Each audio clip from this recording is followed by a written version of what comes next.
Hi everybody, and welcome to another episode of Average Joe's 3D. I'm your host Fergie, and today we have a box that came in the mail. We're going to do an unboxing today. This is the latest version of the Android 2. Just got it in. Let's go ahead and take a look.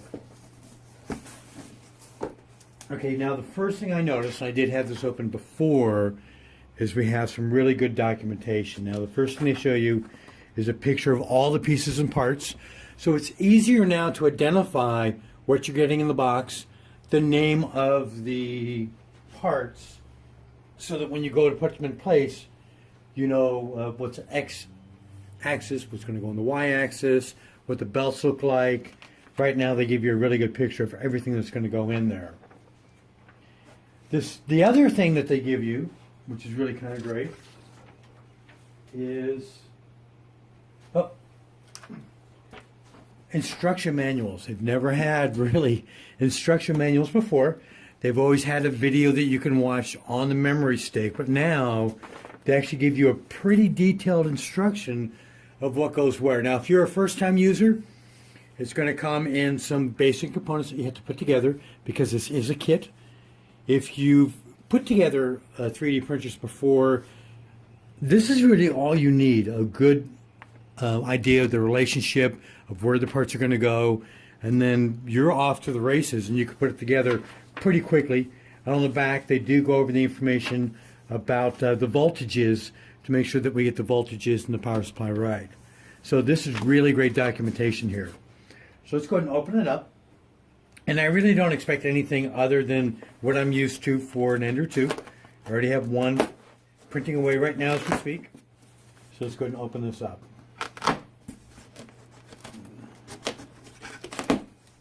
There we go.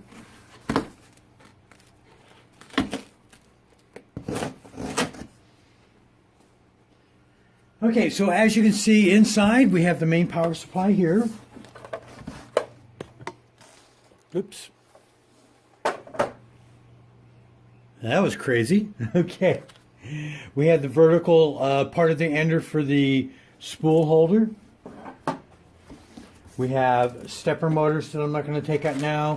We have a bag of goodies, including belts, nuts, bolts, screws that we expect in here, as well as some basic tools that they have. So these will be used in a little bit. Underneath here, they give you a sample PLA, and there you go. They give you some sample PLA as well as your memory stick and an adapter for your computer. All right, let me put that back there. I had it framed right. Okay, so here's the control unit, right, with all the wires attached. It's already attached to the hot end, which is right here. And these are your movers and shakers. We have some basic gantry pieces here that will go together. And this should be the build plate. Now this build plate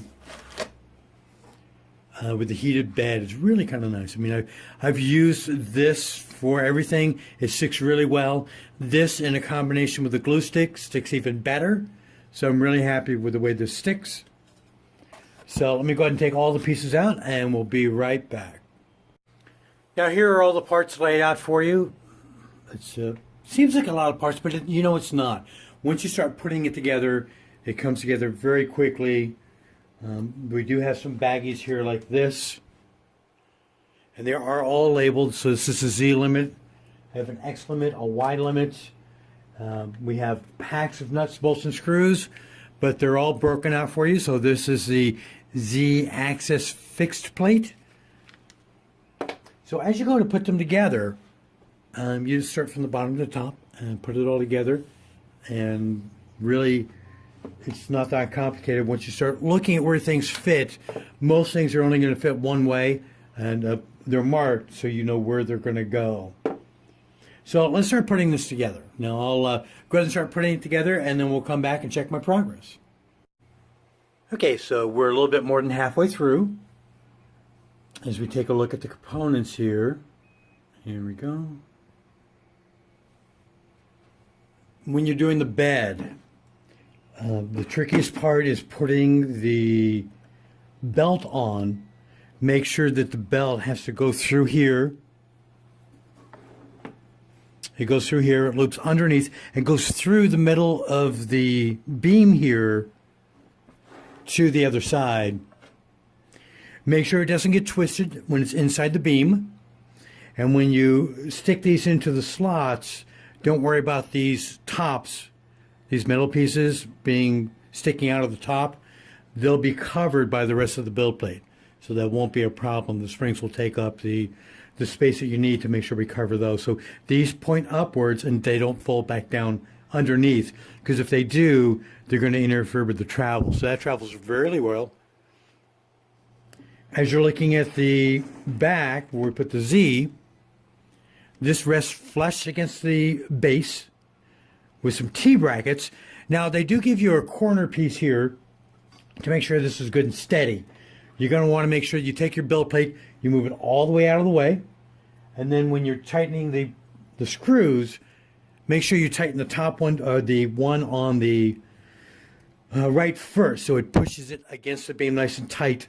This is always pretty flush, but you want to make sure that you pull the bracket to the beam and not the beam to the bracket by tightening the bottom first.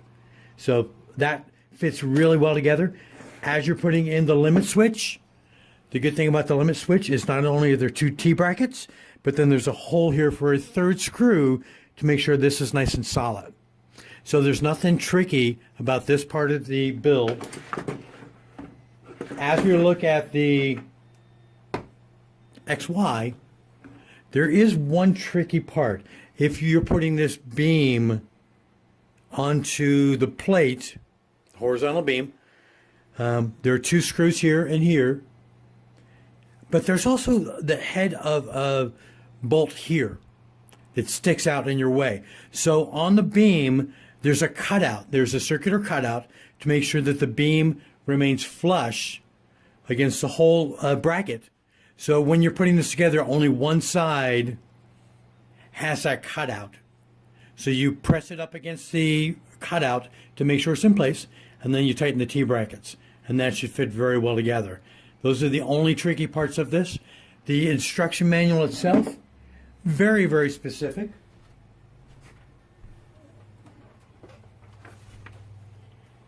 As you're looking at the pictures here, just note the shapes and sizes of different things, like down here. Which one do I want here? Nope, that one there. Okay. So as we're looking at this one here, you notice it shows the X servo. You notice it's flush. It shows you the T or the limiting switch, the way the angle bracket points this way, and the way that the screws line up. So take a look at the pictures themselves. Even putting on the build plate, as you're putting on the build plate, you'll notice that it shows you the orientation of the plate itself and where the nuts go in relationship to the whole base. So they're very specific in their drawings, and if you just use that and fit it in place first, your build should go pretty well. So let's finish this build here. Now, of course, as you go through your build here, you want to make sure that you tighten all the nuts, bolts, and screws. If for some reason something seems a little too tight, you can loosen it up. Now, a good example is the Z-rod. Now, you take the Z-rod, you thread it from the top through here. It's just threaded.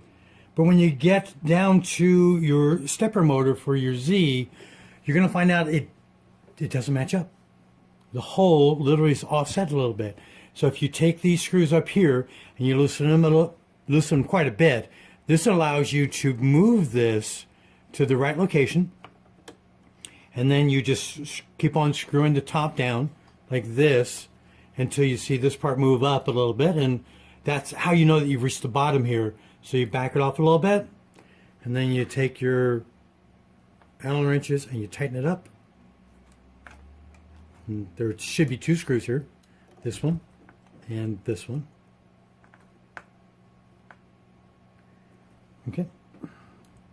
So it's going to go down until it hits the limit switches over here. Now these screws, and I ran into this in the other end or two, when you tighten them up, it binds some. So I put them loose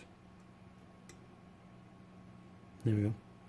And I just kept them loose. I don't, this is only a plate that's stopped from turning. So these screws don't have to be loctited in where you can't move them.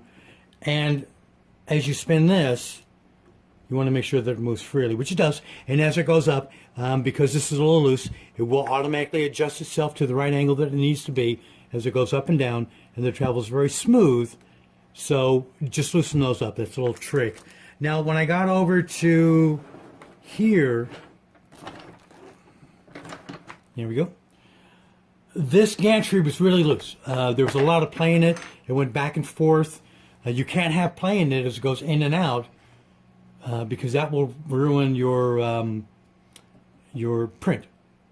But on all of the moving parts where we have wheels going up and down, you'll notice that one of the wheels, and there are 3 wheels here, has a nut behind it instead of regular shaft. And if you take that nut and you take your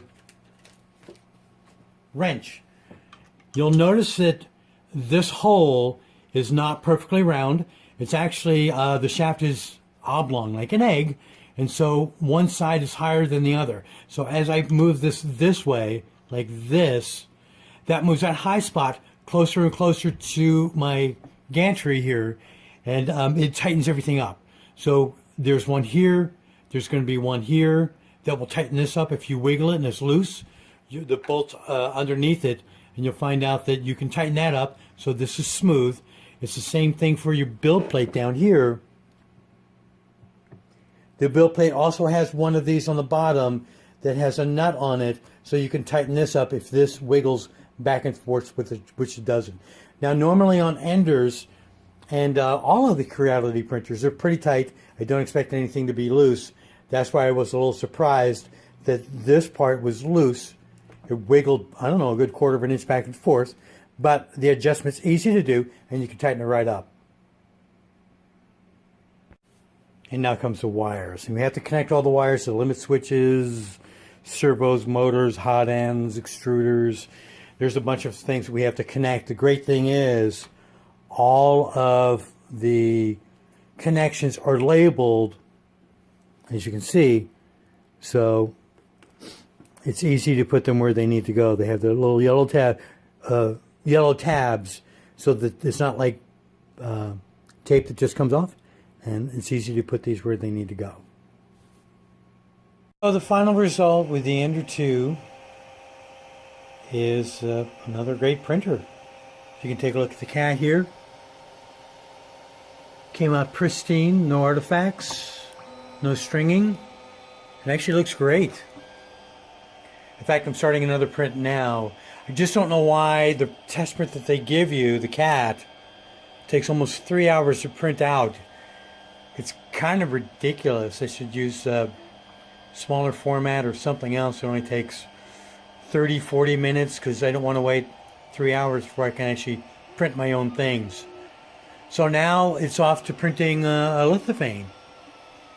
Those things are great. I love those lithophanes. Give them away as presents to people. Have them send me a picture and then print it out. And as you can see, it's laying down a great line. Well, I hope you enjoyed this episode of Average Joe's 3D. I'm your host, Fergie. As always, go ahead and subscribe so that we can grow the channel, and you have a great day.